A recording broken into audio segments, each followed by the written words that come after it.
When a newly hired PE assistant spots a quiet student who constantly leaves her shoelaces untied, it seems like a small, odd habit. No reason for alarm. But then a single detail slips out, and suddenly, the entire school is on the brink of uncovering a horrifying truth hidden in plain sight. Before we dive into this gripping tale, let us know where you're reading from. And if you believe in the power of quietly observing the unnoticed, hit that like button and consider subscribing for more stories. Mr. Brooks began his new job as a PE assistant at Pinewood Elementary on a crisp autumn Monday. One of those mornings where the sun was bright yet the air was still chilly enough to pierce through a light jacket. The building rose before him in clean lines and freshly painted murals, each depicting children running and laughing in some idealized version of recess. Rows of cars stuffed the parking lot, reflecting the early sunlight. He shoved his hands into the pockets of his windbreaker, pretending a little confidence he didn't truly feel. He had never planned on working in a school. Life's circumstances had pushed him there. He had lost his last job at a local sporting goods store when it downsized, and in the aftermath, he found himself on edge. Bills demanded to be paid, and job openings for someone with his limited resume were slim. A friend told him about a staff shortage at Pinewood Elementary. Apparently, the administration was scrambling for support staff after a few sudden resignations. Mr. Brooks jumped at the chance, figuring it couldn't be too complicated to hand out cones and blow a whistle a few times a day. The school hired him on a probationary basis, explaining that while he wasn't licensed to teach, they needed bodies in the gym to help manage the rotating classes. His official position was labeled PE aide in their system. He parked in a narrow spot behind the cafeteria dumpsters. Every other space had been taken by teachers who arrived much earlier and hurried inside, feeling the chill vanish the moment he passed through the glass doors. His first hour was a blur. Meeting the principal, a short woman with a no-nonsense air who rattled off the daily schedule and indicated where the athletic equipment was stored. He got the impression that no one expected much from him. His job was strictly help keep order. Students poured in around 8, dropping off their coats in cubbies, dragging themselves toward homeroom. Eventually, they would filter into the gym in shifts for morning calisthenics and structured activities. He had never been a teacher, so he didn't entirely know the drill, but he quickly realized that his best bet was to stay in the background. The PE teacher, Mr. Sandoval, was the one with the credentials and the real say in how the class ran. Mr. Brooks simply followed instructions, setting up cones, arranging jump ropes, chasing stray basketballs. He wasn't complaining. He liked to keep his head down. That's how he was invisible, an observer. The first few days flew by without incident. He arrived before sunrise, left in mid-afternoon after helping with bus duty, then returned to his small apartment. In the evenings, he told himself that this gig was temporary, but he also felt a small sense of relief that, for once, his life had some structure again.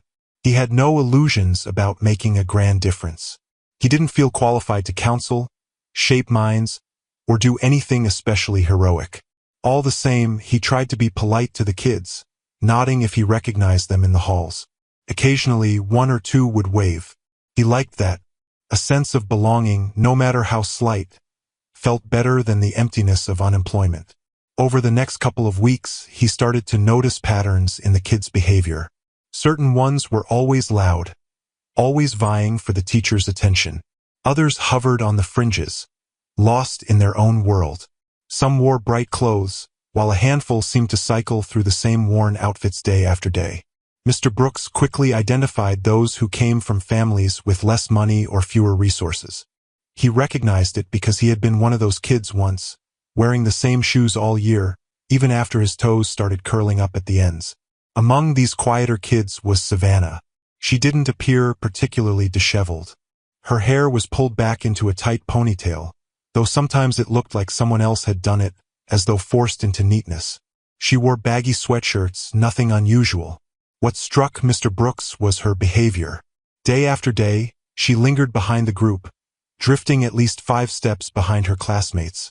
Not so far as to draw attention, but enough that she seemed deliberately separate.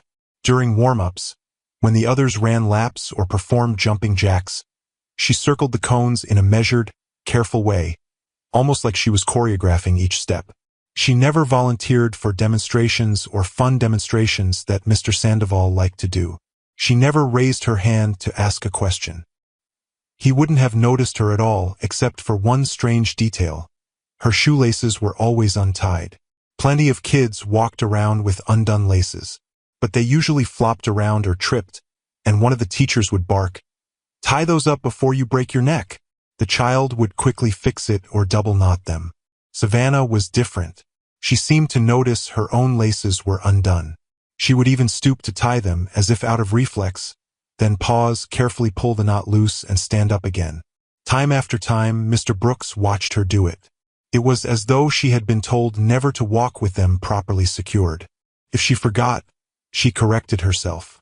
He wondered if it was a nervous habit, a compulsion of sorts, or something else.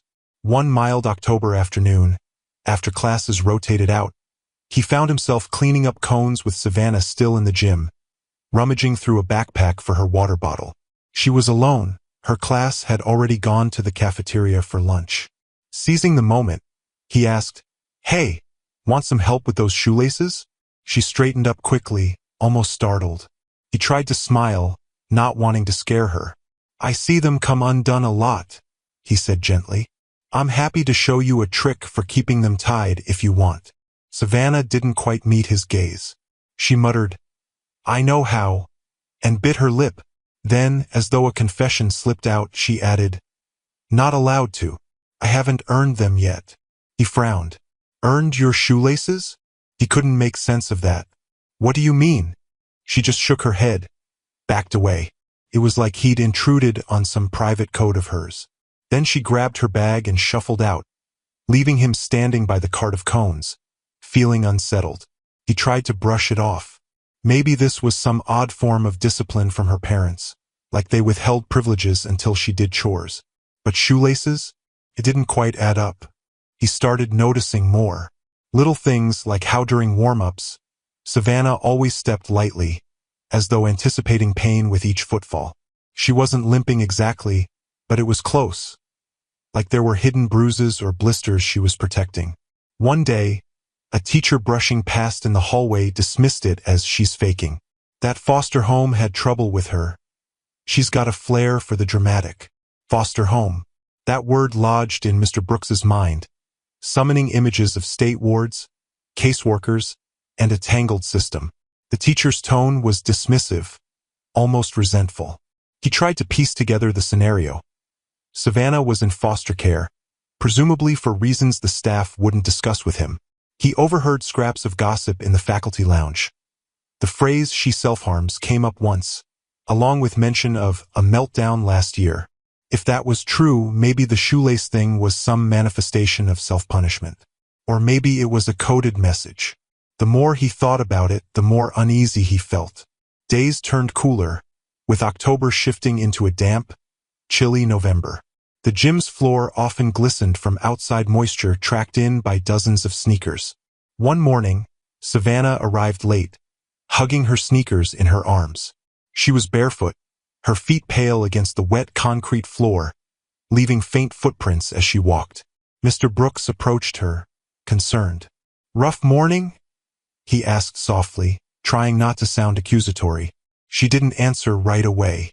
She set the sneakers down, pressed her lips together, then whispered, "I forgot I was bad." He blinked, not sure he heard her correctly. "You're not bad," he said automatically.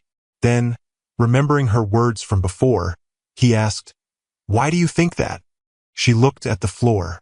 "Bad kids don't get socks," she said. "Only soft ones get laces." With that, she turned and walked away.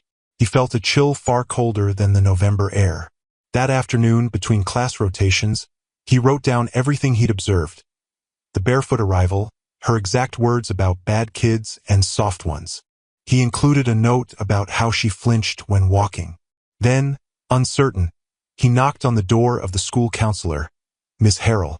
She was an older woman with a kind face, but she was perpetually buried under stacks of papers and phone calls from anxious parents. He handed her the note, explaining in a quiet voice that he believed something more was going on than a child just acting out. Miss Harrell skimmed it. Her brow furrowed. "We had concerns about her," she admitted, "but the guardian insists she's fine. This was looked into months ago by Child Protective Services. The complaint was deemed unsubstantiated. They say Savannah is manipulative, possibly lying. The official note says the foster mom is cooperative." Mr. Brooks felt his stomach churn. "But she's showing signs of something," he insisted. "This can't be normal. I can see how carefully she walks. She's in some kind of pain." Ms. Harrell sighed, rubbing her temples. "We don't have proof, and if the caseworker decided the last complaint was unfounded, they won't act on one staff note. Best we can do is keep an eye on her. We don't want to escalate without cause." She looked sympathetic but also exhausted. "I'll make a note of your concerns. If more evidence arises, we can revisit it." He left her office feeling hollow. That night, he couldn't stop replaying Savannah's words in his head. "Bad kids don't get socks. Only soft ones get laces." Was it some twisted rule in her household? Or was she misinterpreting something? Either way, he sensed that nobody else was going to dig deeper. The system had labeled her as a child with a history of lying or exaggeration. The next day dawned in a miserable drizzle. Classes came through the gym in shorter intervals because the staff didn't want them running laps on the slippery blacktop outside. During one rotation, Mr. Brooks spotted Savannah near the bleachers, tying foam padding inside her shoes. She'd slid them out of a compartment in her backpack, shaped rectangles of some spongy material, maybe from a worn yoga mat or puzzle piece foam. She was carefully placing them on the insoles of her sneakers, smoothing the edges, as though building herself a cushion. Then she noticed Mr. Brooks watching. She froze, eyes wide, fear flickering across her face. "Please don't tell her," Savannah whispered. "If I use the pads, I have to walk on rocks again." Then she gathered her things, shoved the foam into her shoes, and hurried onto the gym floor. Mr. Brooks felt a pulse of anger so strong that his hands trembled. Walk on rocks again. Who was making her do that? For what purpose? He confronted Miss Harrell once more, but she said the same thing. Without physical evidence or a direct statement from the child about abuse, there was little she could do but file a standard note. The nurse, Ms. Patel, got a copy of the note. Later that day, Mr. Brooks sought out Ms. Patel himself. He found her in the nurse's station, a small, sterile room with a cot and locked cabinets. She was shuffling through folders, a worried crease on her brow. "Have you checked her feet?" he asked, feeling a bit awkward launching into that question without preamble. "Savannah's. I'm concerned there might be injuries." Ms. Patel glanced up. "I tried, but she wouldn't let me examine her. The principal said to wait until her therapist signs off. Something about previous trauma and body boundary issues." The nurse shook her head. "I'm worried too, but it's complicated. I'm supposed to get clearance to do a thorough exam." Mr. Brooks left the office feeling the same frustration that had started gnawing at him from day one. At this point, every official channel seemed stuck in red tape. So, that night, he drove past the address on Savannah's file. He knew it was frowned upon for a school employee to go poking around a student's home life. But he couldn't rest. The sun had already set when he pulled up across the street. The neighborhood was quiet. Single-story houses with small front yards, some chain-link fences, others with battered front porches. He spotted the house number from the file. The porch light was on, casting a faint glow. After about 20 minutes, he watched as Savannah stepped outside. She wore no jacket, no shoes, just sagging socks that looked damp. She stood there, arms folded, while a woman's muffled shouting emanated from inside. He couldn't catch the words, but the tone was harsh. Eventually, Savannah trudged back in, her shoulders slumped. He jotted down what he saw: date, time, her attire, the yelling. It wasn't damning evidence on its own, but it underlined his suspicion that her home environment was far from normal. When he confided in Ms. Harrell the next day, she frowned but offered only mild condolences. "We can't just show that to a judge," she said. "We need something more concrete, like photographic proof of injuries or testimony from the child about physical harm." Mr. Brooks felt an urgency building inside him. He asked Ms. Patel again if she could do anything, and she just shook her head, frustration evident on her face. That afternoon, as he scanned the playground through the windows, it started to rain again.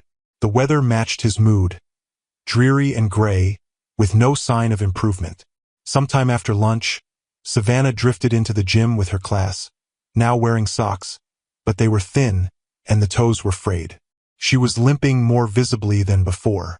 Mr. Brooks noticed a faint red outline around her ankle, as though from rubbing or some kind of contact burn. He ended up scribbling another note on a slip of paper, feeling powerless but compelled to keep documenting. He felt like a broken record. The system, meanwhile, seemed unconcerned. Sure, they acknowledged the notes, but they took no meaningful action. It was maddening. A few more days passed, and everything repeated. The limping, the undone shoelaces, Savannah's distant expression. He caught her removing that foam padding again before heading out the door, as though fearful someone might see it.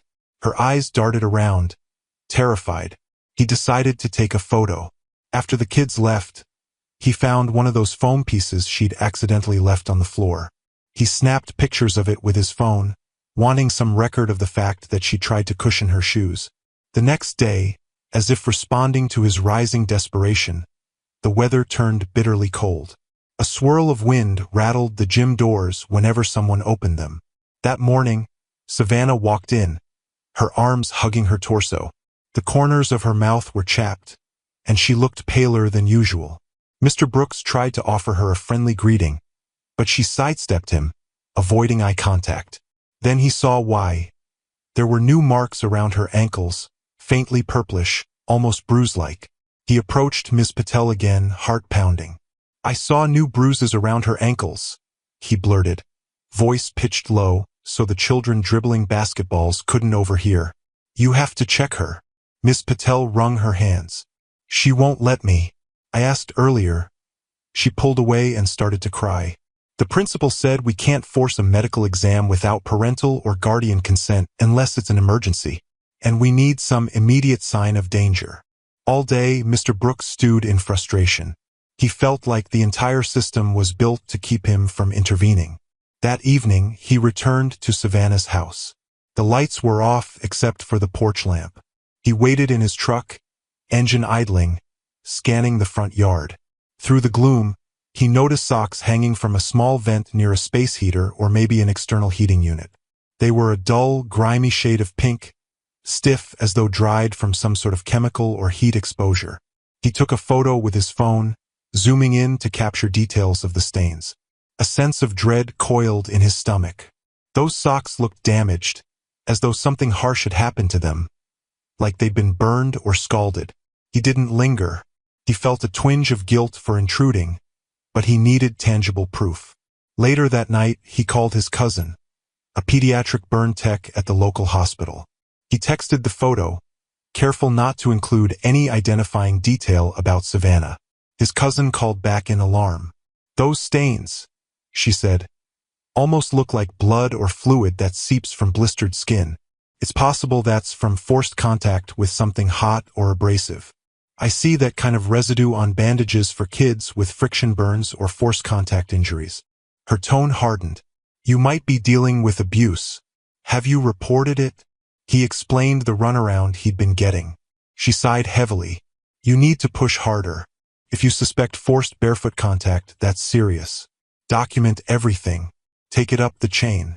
You can call our child advocacy department if you want to consult, but we'd need a direct complaint from the caretaker or a medical referral to do anything official." Armed with this partial, second-hand medical opinion, Mr. Brooks approached Ms. Patel again. This time, he was more forceful. He showed her the photo of the stiff pink socks and repeated what his cousin had said. Ms. Patel's eyes widened. "I'll file a medical override request," she promised. "It might get some traction with CPS if we present it as a potential health emergency." He thought, finally, progress. But the next day, Ms. Patel looked dejected. "I sent everything, including my official concerns, your notes, and the photo, to the local CPS contact. They said they'll look into it. That's all the reply I got." She pressed her lips together. "I'm sorry. This has happened before." Mr. Brooks felt something snap inside him. He realized that every normal channel had stonewalled him.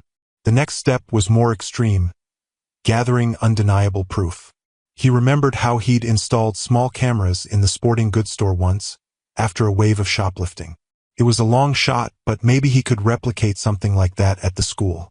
If he caught footage of Savannah limping in with unprotected feet, that might strengthen the claim. It wasn't a typical approach for a mere PE assistant, but he saw no alternative. He decided to act. Over the weekend, he bought a small motion-activated camera, the kind someone might hide in a birdhouse to watch for squirrels or raccoons. It recorded in decent quality. Monday morning, he showed up extra early. He installed it discreetly near the outdoor equipment shed behind the gym. The lens pointed at a spot where students crossed the blacktop to enter the building.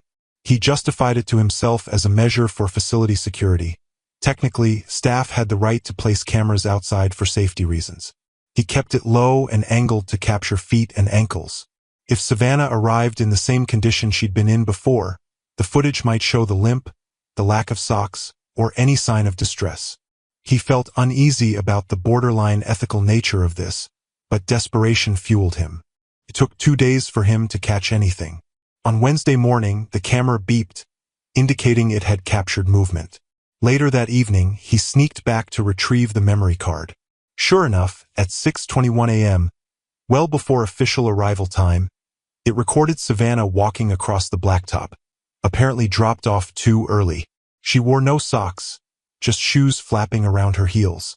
She had that foam padding in her hand as she limped. Her expression was heartbreakingly resigned, like this was normal. Mr. Brooks watched that clip over and over, feeling anger coil in his gut. This was it. Concrete proof that she was being forced to walk unprotected. He combined that clip with the photos of the stiff socks, the note from his cousin, and the nurse's partial records. Then he forwarded all of it to the local CPS office. He copied the regional office, too, hoping that a higher authority might intervene. 48 hours passed in a blur of tension. Then, one of the teachers mentioned seeing a social worker in the hallway, speaking with the principal. A rumor buzzed that a child was being removed from their home. Mr. Brooks hovered by the main office, heart pounding. Sure enough, he saw Savannah walking behind a tall woman in a gray blazer, heading toward the exit. Savannah's hair was down, and she clutched a plastic grocery bag that seemed to hold a spare set of clothes. She glanced in Mr. Brooks's direction, eyes wide with what looked like a mix of fear and relief. He nodded to her, though he wasn't sure she understood. She gave the faintest nod back before stepping outside. Only later did he learn the details. Her foster guardian was named Erica Donnelly. Ms. Donnelly had a twisted philosophy she referred to as softness conditioning. She believed that children needed to toughen up emotionally, and that any sign of complaint or sadness indicated weakness. For every lie or bad attitude Savannah displayed, Ms. Donnelly forced her to walk barefoot over gravel in the backyard or stand outside in the cold. Laces were considered a privilege. Savannah only got to tie her shoes if she went a full day without crying or whining. Socks were withheld until she'd completed chores or shown perfect obedience. If Savannah tried to cushion her feet, Ms. Donnelly considered it cheating. She'd retaliate by making the child stand on hot surfaces or rough stones as punishment. The systematic cruelty explained all of Savannah's behaviors. The undone laces, the foam inserts, the battered socks. The child had tried to communicate in the only way she could, quietly and unobtrusively. 7 prior complaints had been filed against Donnelly, but each time, she spun a narrative that Savannah was manipulative, that she made up stories for attention. The social workers had believed her, until Mr. Brooks's video evidence and the nurse's override request finally cornered them into immediate action. The caretaker was arrested for child endangerment, among other charges. Mr. Brooks learned most of this from the hushed conversation in the faculty lounge. He was never formally told that his evidence had tipped the scale, but he pieced it together. Ms. Harrell, the counselor, thanked him for being persistent. Ms. Patel gave him a weary smile of relief. But nobody else in the administration acknowledged what he'd done. The principal simply carried on, business as usual. Mr. Brooks didn't mind.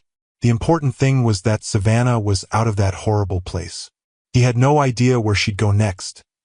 Foster kids sometimes bounced around multiple placements. He felt a nagging worry. Would her new home be better? Would she receive the kindness she deserved? He hoped so, but he also knew the system wasn't perfect. He tried to push the thoughts away, returning to his daily tasks with subdued focus. Time passed. The season shifted from the last dregs of a chilly autumn into early winter. The sky turned leaden, the trees bare. Snow dusted the playground. Mr. Brooks found himself growing strangely attached to his role, despite its monotony. He realized that having witnessed such cruelty, and managing to make a difference, had lit a small fire in him. He no longer felt content to remain invisible, though he still kept outward calm. Quietly, he watched the other children, picking up small clues about their moods. If any seemed neglected or in distress, he made a mental note. He hoped he'd never see anything like Savannah's case again, but at least now he was prepared to fight if needed. Weeks later, on a morning so frigid that the school had salt poured at every entrance, Mr. Brooks was setting up orange cones for an indoor relay. He paused to rub his hands together, cursing the faulty heater in the gym that took forever to warm up. The doors opened early, letting a gust of freezing air blow through. A small figure stepped inside, wearing a thick jacket and a bright red pair of sneakers. The face was partially obscured by the hood, but then it lowered, and Mr. Brooks's breath caught. It was Savannah. She came closer, looking more confident than he'd ever seen her. She no longer cowered behind the group. She wasn't hunched or limping. Her posture was still reserved, but there was a trace of a smile hovering around her lips. Mr. Brooks opened his mouth, uncertain how to greet her. "Hey," he managed softly. "I didn't know you were coming back here." Savannah took a step forward, her new sneakers squeaking on the gym floor. "My new foster mom said I could," she replied quietly. "She talked to the principal. I get to stay in the same district if I want." "Wanted to see the gym again." He nodded, feeling oddly emotional. "Those are nice shoes," he said. He noticed the laces were tied in a neat double knot. "Look at that." She smiled a little. Then she reached into her pocket and pulled out a folded slip of paper. It looked like a permission form of some sort. "I can do sports now," she said. "If I want." She said, "I can run now." Her eyes glistened, though she wasn't crying. "Even if I'm soft sometimes," she added quietly, an echo of the twisted language her old guardian had used. Mr. Brooks felt a lump in his throat. He wanted to say something profound, something that would reassure her that no child ever deserved what she'd endured, but he found himself at a loss. Finally, he whispered, "That's great, Savannah. Really great." She nodded, pressing her lips together. Then she set the form on a nearby bench. "Can I practice?" she asked. Her voice was small but determined. He blinked back the sting in his eyes. "Sure thing," he said gently. "The floor's all yours." Savannah adjusted her laces, tugged them a bit tighter, and jogged onto the gym floor. Her stride was tentative at first, but after a few steps it lengthened. She began running a slow lap, hair bouncing against her shoulders, sneakers tapping a gentle rhythm against the polished surface. A warm puff of air emerged from the vent overhead, finally kicking into gear. Mr. Brooks watched as she completed her loop and then started another, slightly faster this time. No flinching, no heartbreak, just a child running free. He spotted the battered sneakers she had left behind in her old gym locker, still stuffed with bits of foam. The laces were frayed, the insides stained. He stored them in a shoebox at the back of the equipment closet. He couldn't bring himself to throw them away. They were a reminder that sometimes the smallest detail, a frayed lace, a foam pad, could be the clue that saved a child's life. Thanks for watching till the end. If you enjoyed the story, give this video a like if you haven't already and subscribe for more. When a reserved little girl shuffles into class each morning, most teachers assume she's simply shy. But one troubling detail changes everything. The bruises beneath her oversized hoodie, glimpsed only in fleeting moments of fear. Before we dive into the story of how Mr. Carter uncovered a terrifying truth that threatened a vulnerable child's safety, let us know where you're tuning in from. And if you believe in the power of vigilance, make sure to like this video and subscribe for more. Mr. Carter had been a teacher at Ridgeway Elementary for nearly a decade, and each year he welcomed a new group of wide-eyed children into his classroom with the same mixture of excitement and careful watchfulness. He believed teaching extended beyond lesson plans and worksheets. It was a mission to see children not just as students but as individuals with hidden worlds. His determination stemmed from a haunting memory. Years earlier, he had overlooked subtle warning signs in one of his pupils. By the time he realized the child was trapped in an abusive home, the damage was already catastrophic. The guilt never left him, shaping his approach ever since. He would never dismiss an uneasy feeling again. The first day he noticed Lily began innocently enough. The new school year had just started. Late summer sunlight streamed through tall windows, dust motes dancing as the children gathered on the rug for morning circle. Mr. Carter introduced himself with a gentle smile, encouraging each child to say their name and something they liked. Lily barely whispered her name, her voice so soft he had to lean in to catch it. She wore a faded blue hoodie, big enough that the sleeves draped far beyond her wrists, nearly covering her small hands. Instinctively, Mr. Carter asked if she was warm in the hoodie. Summer heat still lingered. She tucked her chin down, refusing to meet his gaze. Something about the moment, about the quiet dread in her posture, tugged at his heart. Though he had nearly 30 students to manage, Mr. Carter made a mental note of Lily's reticence, telling himself he would keep an eye on her. Over the next week, he observed that Lily never removed her hoodie, not even at recess under the sweltering sun. She shrank from group activities, rarely raised her hand, and remained so still at her desk that he occasionally forgot she was there. The other children laughed, shared crayons, squabbled over who got to read the class story next, but Lily stayed apart, as if a thin wall existed between her and the rest of the world. In the afternoons, Mr. Carter sometimes approached her desk to see how she was doing. She would nod politely when asked if she needed help, but her eyes darted to the door each time, as though expecting someone or something. He tried to engage her, inviting her to pick a storybook for free reading time, but she always chose the smallest picture book and read with her head lowered, hoodie half hiding her face. At first, he thought it was typical shyness. But then came the Thursday that unsettled him.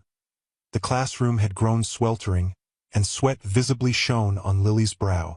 Mr. Carter gently said, "Lily, you can take off your hoodie if it's too hot." She froze, hands clutching the fabric, and mumbled, "I'm fine." A flicker of alarm crossed her eyes. He didn't press the matter, but he felt sure something was wrong. A child that age, refusing to remove a thick hoodie in triple-digit weather, wasn't normal.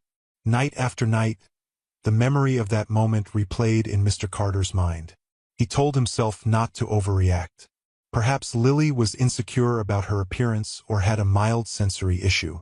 Yet he couldn't shake the unease, especially recalling that earlier failure from years past. He resolved to approach her more gently next time. He had always believed that building trust was the key to helping a troubled child. On Friday afternoon, during quiet reading time, he knelt beside her desk and softly asked if she wanted to talk about anything. Maybe about why she wore the hoodie. Lily stiffened.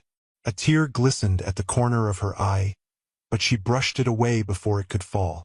She shook her head rapidly, then bent over her book to avoid his gaze. Mr. Carter felt a pang of helplessness. He whispered that if she ever needed to tell him something, he was there to listen.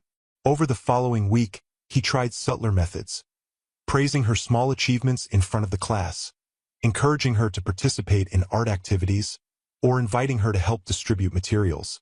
She complied quietly but never seemed to relax. The other children occasionally teased her for wearing the hoodie. She flinched at even mild remarks. He intervened gently but could see the embarrassment etched in her face. Each day ended with a twinge of regret that he hadn't done more. Finally, the revelation arrived during the third week of school. The heat was unrelenting, the classroom fans barely stirring the stale air. Lily sat at her table, cheeks flushed. Mr. Carter softly said, "Lily, can we step into the hallway for a moment?" She looked panicked but followed, shoulders tense. In the corridor, he crouched to her eye level. I notice you've been wearing that hoodie a lot, he said quietly.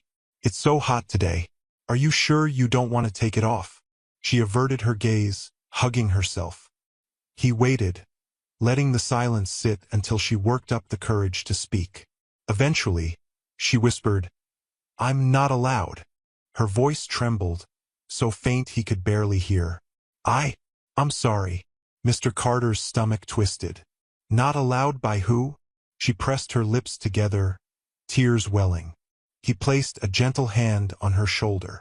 Lily, you're safe here at school. No one will hurt you for telling me. For a long moment, she stayed silent.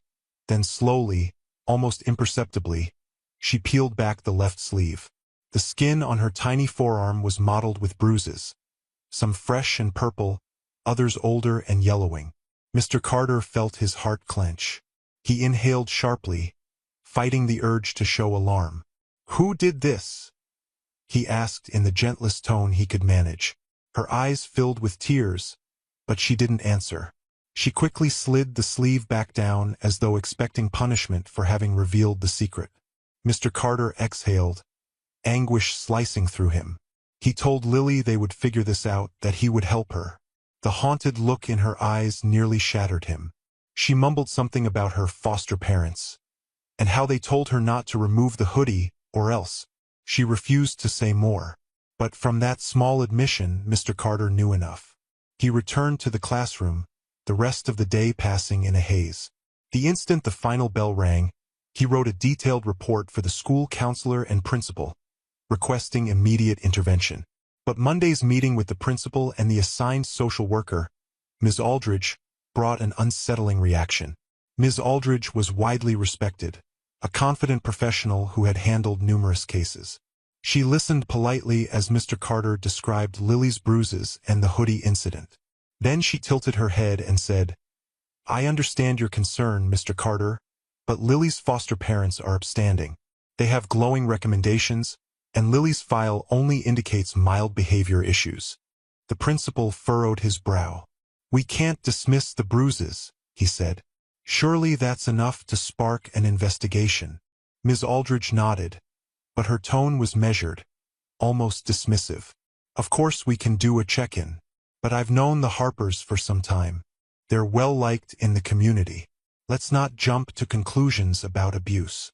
Mr. Carter felt a spike of frustration. He pressed harder, explaining Lily's terror, the irregular pattern of bruises. Ms. Aldridge maintained a polite but skeptical smile. She mentioned that some kids imagine stories or bruise easily while playing. Mr. Carter left the meeting with a hollow ache in his chest, furious that Lily's well-founded fear might be brushed aside. The principal, sensing his frustration, gently assured him they would keep a watch on Lily. But that was not enough for him. He recalled too well how quickly a vulnerable child could slip through the cracks of a disbelieving system. Undeterred, Mr. Carter resolved to keep collecting information. He discreetly asked Lily's neighbors if they had seen anything odd about her foster parents, the Harpers. A few families said they seemed nice enough, though rarely social. One older neighbor said the Harpers moved often, never staying more than a year in any place. Another pointed out how Lily's younger foster brother, Sam, rarely played outside, even on weekends. The puzzle pieces unsettled Mr. Carter more. If Lily was being hurt, perhaps Sam was too. He wrote down these suspicions, preparing to bring them to Ms. Aldridge. But each time, she waved them off or told him to trust the system. Slowly, a more insidious possibility dawned on him. Ms. Aldridge might be compromised by her positive relationship with the Harpers. If she was awarding them the benefit of the doubt without thorough investigation, Lily could remain trapped. He considered going to a different social worker or a higher authority. The principal hesitated. He valued Ms. Aldridge's track record, but also trusted Mr. Carter's instincts. In a carefully worded email, the principal escalated the concern to the Regional Child Welfare Office, requesting an independent review. But red tape bogged down the process. Days turned into weeks. Meanwhile, Lily grew more withdrawn. The bruises occasionally appeared on different parts of her arms. She rarely spoke above a whisper. Mr. Carter tried to coax her with gentle kindness, awarding her small roles of responsibility to build trust. She seemed grateful but lived in quiet fear, always glancing at the door whenever footsteps echoed in the hallway. Mr. Carter's anxiety spiked with each day that no official action took place. One afternoon, Ms. Aldridge arrived unannounced to speak with Lily. Mr. Carter watched from outside the small conference room, heart pounding, as Lily sat stiffly, replying to Ms. Aldridge's questions. The social worker's posture was friendly enough, but Lily looked terrified. Mr. Carter suspected Ms. Aldridge might inadvertently pressure Lily to recant her statements, or sow doubt about Mr. Carter's concerns. After the meeting, Ms. Aldridge emerged with a tight-lipped smile, informing him that Lily denied any direct abuse, attributing her bruises to accidents. Mr. Carter knew Lily had likely been threatened by her foster parents to stay quiet. Ms. Aldridge seemed satisfied. "I'll still do a home visit," she said. "But this might just be a matter of an overcautious teacher." That weekend, Mr. Carter couldn't sleep, replaying Lily's haunted eyes and Ms. Aldridge's skepticism. Determined to do something more, he decided to investigate discreetly. He found the Harper's address in Lily's emergency contact file. Driving by their house, he noted it was a small place on a quiet street near the edge of town, blinds drawn even in midday. No sign of normal child activities, no bikes, no toys in the yard. He parked a block away, watching for half an hour. A curtain twitched occasionally, but no one emerged. The uneasy atmosphere reminded him of his old regret, that sense of failing a child once before. He vowed not to let it happen again. On Monday morning, Mr. Carter arrived at school early. The principal waited in the office, face pale with concern. Another teacher had glimpsed Lily's foster mother, Mrs. Harper, speaking harshly to Lily outside the school gates. The teacher had approached to greet them, but Mrs. Harper quickly drove away with Lily still in the car, missing the entire day of class. This escalation alarmed the principal enough to demand urgent action from Ms. Aldridge. She agreed to do a follow-up visit immediately. But come Tuesday, Lily was still absent. Ms. Aldridge visited the Harper home, only to find it locked and empty. A neighbor said they left early that morning with suitcases. Ms. Aldridge called the phone number on file, disconnected. They had vanished. News of Lily's disappearance spread through the school staff, who gathered in uneasy clusters, discussing the possibility that the Harpers fled because of suspicion of abuse. Mr. Carter felt both terror and guilt swirl inside him. He pressed Ms. Aldridge for answers. She admitted the Harpers must have realized they were under scrutiny and bolted. She promised to coordinate an Amber Alert, but the wheels of bureaucracy turned slowly. Took 2 more days for the official alert to go out, precious time lost. Mr. Carter was beside himself with worry. Lily's younger foster brother, Sam, was also missing. The Harpers, with a history of frequent relocations, presumably had a plan to dodge authorities. The local police launched an investigation but lacked immediate leads. The house turned up no big clues, except for some hastily packed boxes and old mail from past addresses. The sense of betrayal gnawed at Mr. Carter. Lily had come so close to being saved, only for Ms. Aldridge's skepticism to hamper swift intervention. Now Lily might be in grave danger. Determined to help, Mr. Carter tapped into local community connections, neighbors, parents, ex-colleagues. He discovered the Harpers had once lived 2 counties over. He called that district's child welfare office, rummaging for any record of complaints. A clerk found a vague mention of suspected neglect years ago, but the Harpers moved before the inquiry concluded. This pattern repeated in another location. Mr. Carter realized they had likely been abusing children for profit or out of cruelty, each time shifting away the moment authorities grew suspicious. The anger building inside him threatened to boil over, but he knew focusing that energy was vital. He systematically compiled every piece of data, handing it to the local detective assigned to Lily's case. The detective, though overworked, appreciated Mr. Carter's thoroughness. Days turned into a week, then 2 with no sign of Lily or her foster brother. The tension at school was palpable. Students asked about Lily. Some had heard rumors she was kidnapped. Mr. Carter tried to reassure them, but he felt haunted by the possibility that Lily might vanish forever. At night, he combed the internet, scanning for any mention of the Harpers. He discovered a partial social media post referencing them in a distant town, but it turned out to be an old listing. The frustration mounted. A brief, disturbing development occurred when the police received an anonymous tip claiming Lily was with a relative. The tip turned out to be a red herring, leading officers to a confused family who had never heard of Lily.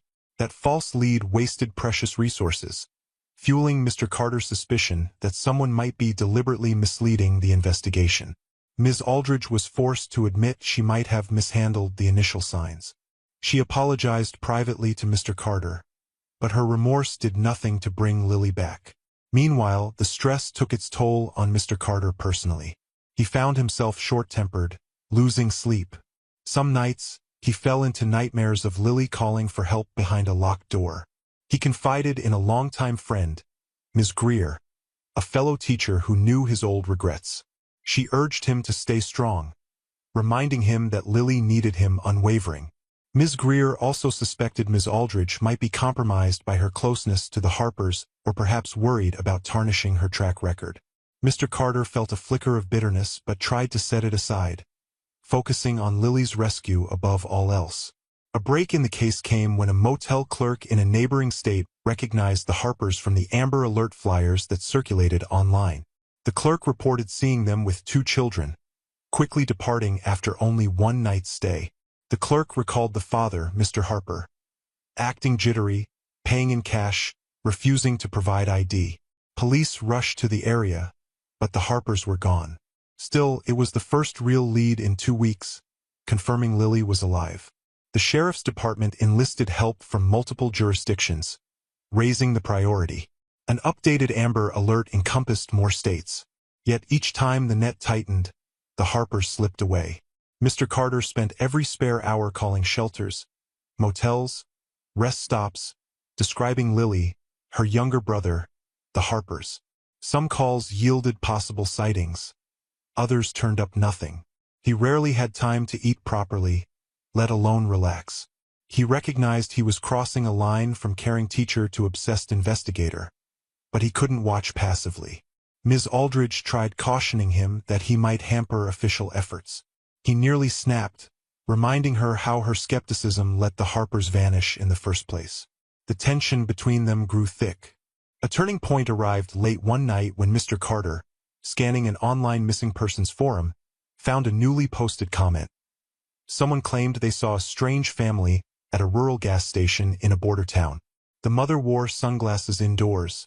The father glared at anyone who looked their way, and 2 children cowered behind them. The user recognized the father from an alert posted on social media. Mr. Carter alerted the detective, who confirmed a grainy security camera image matched the Harpers' general build. The date stamp was only a day old. If they had lingered in that area, the police might track them down soon. But then everything escalated dangerously. As Mr. Carter drove home from an evening staff meeting, headlights flashed in his rearview mirror. He realized an SUV was following him on the deserted road. He slowed, letting them pass, but the vehicle stayed behind. A spike of fear coursed through him. Could it be the Harpers back to intimidate him? He turned onto a side street. The SUV followed. Heart pounding, Mr. Carter pulled over in a well-lit gas station lot. The SUV parked a short distance away. He saw a figure step out, face obscured by shadow. Summoning courage, Mr. Carter jumped out, phone in hand. The figure approached, a man's voice hissing, "You best stop poking around." The next moment, a slash of tires squealed as the man dashed back to the SUV and sped off, leaving Mr. Carter shaken. He reported the incident to the police, describing the attacker's voice. Though he couldn't confirm it was Mr. Harper, the implication was strong. The detective urged Mr. Carter to be cautious, even to consider staying with a friend or relative for a while. The threat had become personal. This, ironically, only steeled Mr. Carter's resolve. If the Harpers were stooping to intimidation, Lily and Sam might be in greater danger. Frustration spiked again the next day when the detective admitted they still had no definitive location for the Harpers. Ms. Greer encouraged Mr. Carter to hold a small meeting with concerned parents. He did, explaining Lily's plight to a select group who volunteered to help in the search. Some had law enforcement connections, others had means to distribute flyers widely. The principal supported the initiative, letting them use a classroom after hours for planning. Each new tip that surfaced, they checked thoroughly, mindful of false leads. The weeks of tension and fruitless chasing wore on them, but they kept going. At last, a significant clue surfaced from an older woman who worked as a cleaning staff in a rundown motel near the state line. She recognized the Harpers from a missing child poster pinned up in the break room, recalling that they'd arrived late one night with 2 frightened kids.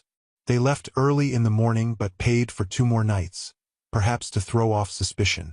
Mr. Carter felt hope surge. The woman remembered they had asked for directions to a bigger city an hour away. She never saw them again. That city was known for its large population of transient folks, easy to blend in. Police combed the area, distributing alerts at bus stations, truck stops. Another 2 days passed with no sign. Then, seemingly out of nowhere, Ms. Aldridge approached Mr. Carter with a new sense of urgency. She had discovered suspicious documents showing the Harpers had multiple aliases. Some came from older foster care registrations in different states. This indicated a well-practiced pattern of taking in foster children, possibly abusing or exploiting them, then fleeing whenever scrutiny arose. Ms. Aldridge apologized for doubting him, tears in her eyes, saying she never imagined they could be so cunning. Mr. Carter's anger cooled a little. He told her what mattered now was saving Lily and Sam. Shortly after, a truck driver called the tip line, reporting he'd picked up a hitchhiking couple with 2 children, dropping them near another small town. The driver recalled the children's anxious silence and how the adults refused to give details of where they were headed. By cross-referencing local lodging near that town, the detective pinpointed a shabby roadside motel. Police units converged in the early morning hours, hoping to trap the Harpers in their room. But as they arrived, they learned the Harpers had tried to check in under false names. The clerk recognized them from a police fax and stalling them with an excuse about vacant rooms. That gave the police time to surround the building. It seemed a swift capture was imminent. Yet events spiraled into chaos. The Harpers, sensing the trap, barricaded themselves in a back room, Lily and Sam in tow. Tense negotiations began. Mr. Carter, hearing about the standoff, rushed to the scene despite repeated warnings from authorities to stay away. Anxiety consumed him, imagining Lily trembling in terror, her fosters cornered and desperate. From behind police lines, he saw the flicker of lights, the cluster of SWAT members preparing to breach. The detective recognized Mr. Carter, telling him firmly to stand back, but Mr. Carter pleaded to help. He argued Lily might trust him enough to coax them out. After some debate, the detective allowed it, but only if they felt it was necessary. A nerve-wracking hour passed with no progress. The Harpers threatened to harm the children if the police rushed in. Mr. Carter's heart hammered as negotiators attempted reason. Then, muffled shouting erupted from inside. The father demanded a safe getaway. The mother ranted about betrayal. The tension soared. The detective, sensing potential violence, signaled for Mr. Carter to approach the phone used for negotiation. Over the line, Mr. Carter heard Lily's whimpering, Sam crying softly. He spoke gently, identifying himself as Mr. Carter, the teacher. He asked Lily to speak if she could. She managed a faint, "I'm scared." Mr. Harper barked that he'd let them go if the police guaranteed safe passage. The negotiator tried standard lines, but the Harpers grew more agitated. Gunshots were uncertain. No one confirmed if the Harpers were armed. The standoff threatened to escalate. Police debated a forced entry. Mr. Carter, desperation flaring, offered to talk directly. The detective gave him a bulletproof vest, stationing him near the partially barricaded door. Over a bullhorn, he spoke quietly, telling the Harpers he understood they felt cornered, but Lily and Sam must be released. The mother hurled curses, saying it was all lies from the teacher. The father roared at Mr. Carter to back off. Trembling, Mr. Carter recounted, in a calm, unwavering voice, how Lily was once a quiet child who deserved a real childhood. He said Sam was too young to endure such fear, Something about his sincerity seemed to flick a nerve in the father. Then Lily's small voice piped up, wailing, "Help me." That moment shattered any illusions. The father threatened to hurt them if the cops tried to break in. The SWAT team readied themselves for a potential breach. The tension soared. Mr. Carter, tears brimming, begged them to let the children out unharmed. He said he would speak on their behalf if they cooperated. A tense silence followed. Suddenly, a flurry of movement. The door cracked open slightly. The father emerged, using Lily as a shield, Sam clutched by the mother. They inched out, scanning the swarm of armed officers. A fierce hush settled over the scene. Mr. Carter locked eyes with Lily, who was sobbing quietly. The father edged toward a waiting car, demanded the keys. The detective signaled no. It was a deadly standoff. For a heartbeat, Mr. Carter imagined the father trying to flee with Lily pressed to his chest. Then Lily met Mr. Carter's gaze, and in that moment, some wordless trust passed between them. She squirmed out of the father's grip, shrieking, "No!" The father lunged to grab her, but Mr. Carter stepped forward, arms outstretched. Lily stumbled toward him. Shots rang out from the mother's direction. Police returned fire. A swirl of chaos erupted. In the confusion, Mr. Carter scooped Lily out of harm's way, ducking behind a police car. Sam, pried from the mother's grip by a SWAT officer, escaped shaken but unhurt. The father and mother, pinned by the SWAT unit, found themselves forcibly disarmed. The father was wrestled to the ground, cursing. The mother was subdued, the entire standoff ending in a blur of shouting, sirens, and swirling lights. Mr. Carter held Lily tight, shielding her eyes from the terrifying scene. When the dust settled, paramedics checked the children. Both were scared, but physically unharmed aside from bruises. Police arrested the Harpers, hauling them away in cuffs. Mr. Carter, arms still around Lily, felt his entire body tremble with relief and adrenaline. He pressed a gentle hand to Sam's shoulder, trying to console them both. The night air was thick with the pungent smell of gunpowder and raw fear. The detective thanked Mr. Carter, though scolded him for risking his life. Mr. Carter said nothing, only focusing on Lily and Sam, who clung to him as if he were the only stable thing in their world. The next days were a whirlwind. The children were placed under immediate protective custody. The Harpers faced a slew of charges: kidnapping, child endangerment, attempted murder, given the gunfire. The standoff was widely reported, shining a harsh light on the foster system that had let them slip away so many times. Once official statements were taken, Lily and Sam began the slow process of revealing the horrors of nightly beatings, locked closets, withheld meals. The hoodie that Lily refused to take off was part of their twisted punishment regimen. The entire community reeled, outraged that these monstrous individuals had disguised themselves as caring fosters for so long.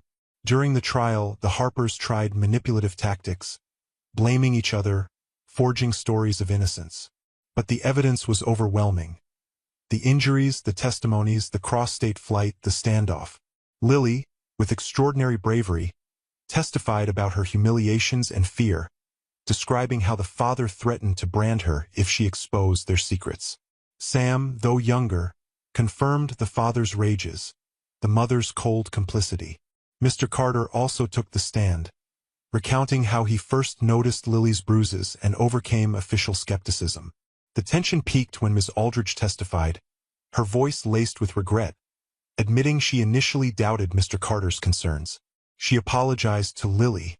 The prosecution hammered home how the Harpers exploited the system, nearly succeeding if not for Mr. Carter's persistence. In the end, the jury deliberated less than a day. The Harpers were sentenced to life in prison, the judge denouncing their cruelty in scathing terms. Lily and Sam were finally free from their tormentors. Applause rippled through the courtroom. Mr. Carter, tears streaming down his cheeks, felt an immense weight lift. He had redeemed that old failure, saving not just Lily but also Sam. Ms. Aldridge approached him quietly, confessing her deep remorse for not acting sooner. He accepted her apology with a nod, focusing on the children's well-being. In the weeks that followed, Lily and Sam stayed in a transitional foster home. Officials, newly alert to the possibility of flawed placements, were meticulous in screening potential adoptive families. Mr. Carter visited often, playing board games with them, reading stories. He found his heart tethered to Lily's hopeful gaze, and Sam's timid smile blossomed whenever Mr. Carter walked in. Over time, they became attached, calling him by name with an eagerness that warmed his soul. The question of their permanent future loomed. Mr. Carter, single and somewhat uncertain about fatherhood, wrestled with the notion of adopting them both. He confided in Ms. Greer, who wholeheartedly supported the idea. The principal also encouraged him, offering references if needed. It wasn't simple, the home study process, psychological evaluations, the matter of finances. But every hurdle seemed minor compared to the bond that had grown. Lily rarely let go of Mr. Carter's hand during visits. Sam, though younger, told him, "You saved us. You're the only one we trust." Over time, Mr. Carter realized he had no choice. He wanted to give them the loving home they'd been denied. The children's caseworker, having seen the unwavering devotion, fast-tracked the adoption process. The memory of that chaotic standoff lingered as a testament to how close they'd come to tragedy. Months passed. Paperwork was signed, home visits were conducted, references checked. At last, a morning dawned bright and cool as Mr. Carter ushered Lily and Sam into the family court. They stood before a judge who reviewed the files, hearing a summary of the ordeal. Lily clung to Mr. Carter's arm, Sam pressing close on his other side. The judge asked if Mr. Carter understood the responsibilities. He replied with unwavering conviction that he did. Then, with a quick flourish of the gavel, it became official. Lily and Sam were legally his children. The outpouring of emotion was overwhelming. Lily buried her face in his chest, sobbing with relief. Sam grinned shyly, tears glistening. Ms. Greer and a few staff members had come to support them, cheering softly in the small courtroom. Even Ms. Aldridge was there, looking both relieved and proud, as if trying to atone for her early misjudgment. Outside, cameras from local news snapped pictures. The entire story had garnered public attention, and the community was eager to witness its positive resolution. Mr. Carter insisted on a quiet celebration at home rather than any public event. That evening, they shared pizza, rummaged through storybooks, and began to settle into a new life as a family. Though the trauma didn't vanish overnight, Lily no longer wore the hoodie, discarding it as a final goodbye to that period of her life. Sam slowly blossomed, discovering a love for coloring and building blocks. Mr. Carter juggled parenthood with teaching, leaning on Ms. Greer and neighbors for help. Lily found comfort in reading sessions with her new father, listening wide-eyed as he did funny voices. Sam learned to ride a small scooter in the driveway, squealing with delight. They each went to therapy, venting nightmares and confusion about what had happened. Mr. Carter learned to be patient with their anxiety, gently reminding them they were safe now. Back at Ridgeway Elementary, the atmosphere shifted. Teachers, once complacent, took child welfare issues more seriously. Ms. Aldridge championed new training to spot signs of abuse. The principal recognized Mr. Carter's unwavering determination, praising him in staff meetings for going beyond the call of duty. Rumors circulated about awarding him a Teacher of the Year honor, but Mr. Carter kept a low profile, insisting the real triumph was Lily and Sam's rescue. Still, the memory of the standoff occasionally haunted him. Late at night, he sometimes woke in a sweat, recalling the father brandishing Lily as a shield, the tension thick enough to strangle. He would tiptoe to Lily's room, find her sound asleep, Sam curled up in the next bed, and feel gratitude for the simple rise and fall of their peaceful breathing. He'd remind himself that, though the scars might remain, they were forging a new story together. As time passed, Lily and Sam thrived under stable care. Lily overcame her fear of physical contact, occasionally hugging friends at school. Sam, younger and more malleable, soon barely remembered the Harpers except as a bad dream. Mr. Carter balanced discipline and empathy, ensuring they felt safe but also learned normal boundaries. The transition wasn't always smooth. Lily had moments of withdrawal when teased by classmates. Sam had mild panic if a stranger raised their voice. But each day ended in a home where they felt valued and protected. 6 months after the adoption, the local news interviewed them at a small ceremony where the school recognized child advocacy improvements. Lily, standing next to Mr. Carter, bravely answered a few gentle questions. She spoke haltingly about how he had believed her when no one else did, about how her hoodie was a shield for the bruises. The audience was visibly moved, tears glistening in many eyes. Sam clung to Mr. Carter's hand, still shy but radiating contentment. People stood and applauded the children's resilience and Mr. Carter's role in saving them. He felt humbled, wishing he could time travel to hush the ghost of his past regret. He had finally done right. In the final months of that school year, Lily and Sam continued to flourish academically and socially. Lily discovered a passion for drawing animals. Sam excelled in the school's little choir. The principal, seeing how well they integrated, asked Mr. Carter if he needed more time off. He declined politely, saying the routine of teaching grounded him, and that a stable daily life was also good for the children. Some staff joked that he had enough on his plate adopting 2 kids, but he managed with quiet perseverance. Summer arrived. Mr. Carter planned small trips. A weekend by the lake, a visit to a children's museum. Lily wore a bright t-shirt instead of a hoodie. Sam giggled over each new discovery. The gloom that once engulfed them receded, replaced by the gleam of normal childhood. Occasionally, fear resurfaced. Lily might freeze upon hearing a certain car engine, or Sam might jerk awake from a nightmare. In those moments, Mr. Carter or Ms. Greer stepped in with unwavering support, reminding them they were safe now. Though the Harpers remained behind bars, Mr. Carter stayed informed of the case. There were no second trials, no successful appeals. The system, stung by public outcry, put forth new measures to track foster parents, reduce the chance of abusers hopping from county to county. Ms. Aldridge emerged as a surprising ally in the push for reform, publicly admitting her error in ignoring early warnings. Some criticized her harshly, others commended her honesty. Mr. Carter's only focus was ensuring no other child endured Lily's ordeal. Years passed in a slow, healing progression. Lily advanced through the grades, building confidence as a quiet but capable student.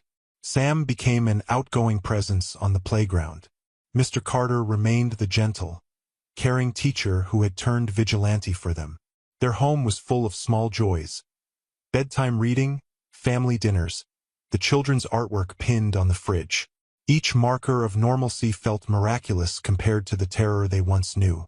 At Lily's 5th grade graduation, Mr. Carter watched her walk across the stage in a humble ceremony, hair tied back with a bright ribbon, a glimmer of a smile on her face. She scanned the crowd, found him, and waved shyly. He waved back, heart swelling. He remembered the day she first rolled up her hoodie sleeve, revealing bruises in that scorching hallway. Now she was strong enough to wear short sleeves under the summer sun, unafraid of who might see her skin. Later, in pictures, you could see the glow of pride in both of their eyes. Sometimes, Lily asked about the Harpers, wanting reassurance they couldn't come back for her. Each time, Mr. Carter gently explained that they were imprisoned indefinitely, that their appeals had failed, that Lily and Sam never had to fear them again. She accepted it, though the memory of captivity lingered at the edges of her mind. Sam, younger at the time of rescue, rarely brought them up, focusing on the present. Mr. Carter made sure they continued therapy to sort through complex feelings. A part of him mourned that they had to start life with such trauma, but he was grateful they found a safer path in time. On the cusp of Lily entering middle school and Sam's 2nd grade, Mr. Carter reflected on the near catastrophe that had tested him. If not for that moment of unveiling Lily's bruises, if not for his refusal to let Ms. Aldridge's skepticism dissuade him, if not for the final standoff's heroic rescue, Lily and Sam's fate might have mirrored the tragedy he once failed to prevent. But now, they had a future paved with love, possibility, and healing. At home, pictures lined the mantel. Lily and Sam grinning beside him at a theme park, them squinting in bright sunshine at the lake, them wearing silly costumes at Halloween. always safe in each other's presence. Eventually, the day came when Lily decided to write about her experience for an essay contest on overcoming adversity. She spent hours typing, describing how a single teacher's belief saved her from a life of torment. She wrote about how she used to hide behind a hoodie, certain no adult would truly help. She ended by expressing gratitude for those who see beyond the surface, urging the world not to ignore signs of a child in pain. The essay won first place. At the award ceremony, Mr. Carter watched Lily receive her certificate, tears in his eyes. She locked gazes with him, and in that moment, they both understood. No adversity was insurmountable if faced with unwavering compassion. By Sam's 10th birthday, their family bond felt as though it had always been. Laughter filled the house daily. The children quarreled over typical sibling things, and Mr. Carter navigated fatherhood with surprising ease.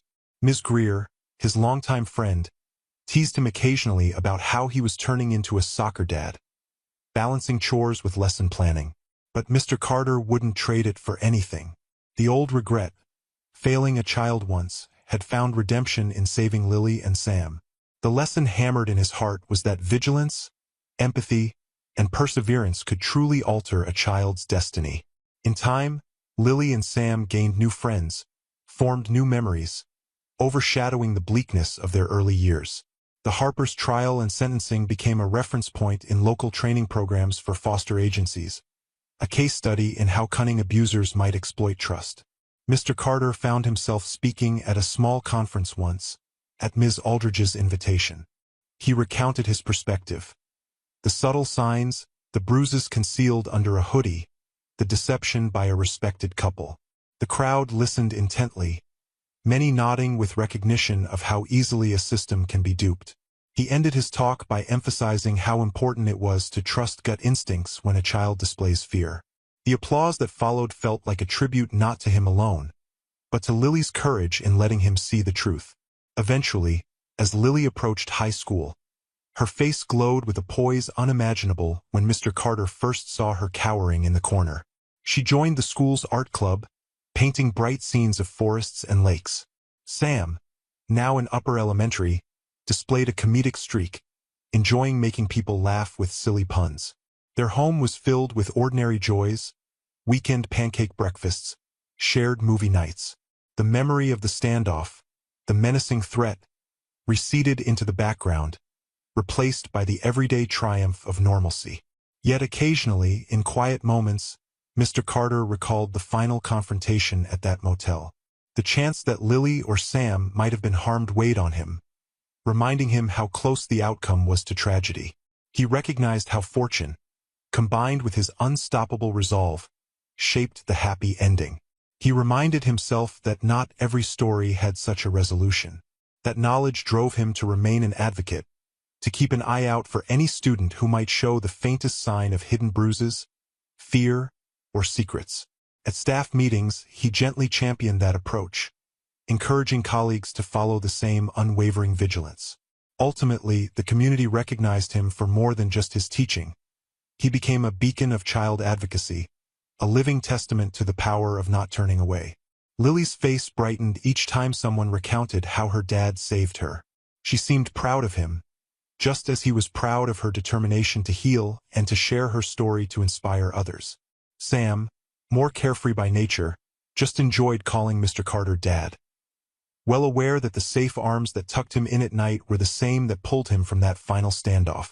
Years later, on the day Lily graduated from high school, Mr. Carter looked upon her in her cap and gown. The once faded hoodie was a distant memory. She walked confidently across the stage, receiving her diploma. As she found him in the cheering crowd, tears threatened to spill from his eyes. In that moment, an entire decade of struggle, risk, and redemption crystallized into pure joy. Sam, now a middle schooler, stood beside him, clapping wildly for his older sister. That evening, they gathered in their modest living room, celebrating Lily's milestone with a homemade cake. She thanked him for everything, her voice trembling with emotion. She said she wanted to study social work, to help children as he had helped her. Sam chimed in, teasing that he might become a comedian or maybe a teacher, but definitely not a foster parent. A wave of laughter followed, a gentle relief from the dark memories they overcame together. Mr. Carter, slicing the cake, felt his heart soar with gratitude for the second chance all of them had seized. In the quiet after the celebration, while Lily and Sam cleaned up, Mr. Carter stepped outside to watch the stars. He recalled the hushed hush of that motel parking lot, the swirl of fear in Lily's eyes. He thought of how close Ms. Aldridge's dismissal and the Harper's cunning had come to spiraling into the unthinkable. Yet through unwavering effort, Lily and Sam found safety. No matter how many times he replayed the ordeal, the outcome stood as a testament to dogged determination and love. Before going to bed, he peered into Lily's room. She was flipping through an old album, containing pictures from her earliest days with him, her smaller self, still wearing the hoodie, eyes uncertain. She noticed him at the door and smiled. "It's crazy how far we've come," she said softly. He nodded, stepping in to hug her, a father's embrace that felt as natural as breathing. "We made it," he whispered, voice tight with emotion. "And we'll keep making it." She returned the hug, eyes misting, whispering a thank you that held more weight than words could express. Thanks for watching till the end. If you enjoyed the story, give this video a like if you haven't already and subscribe for more.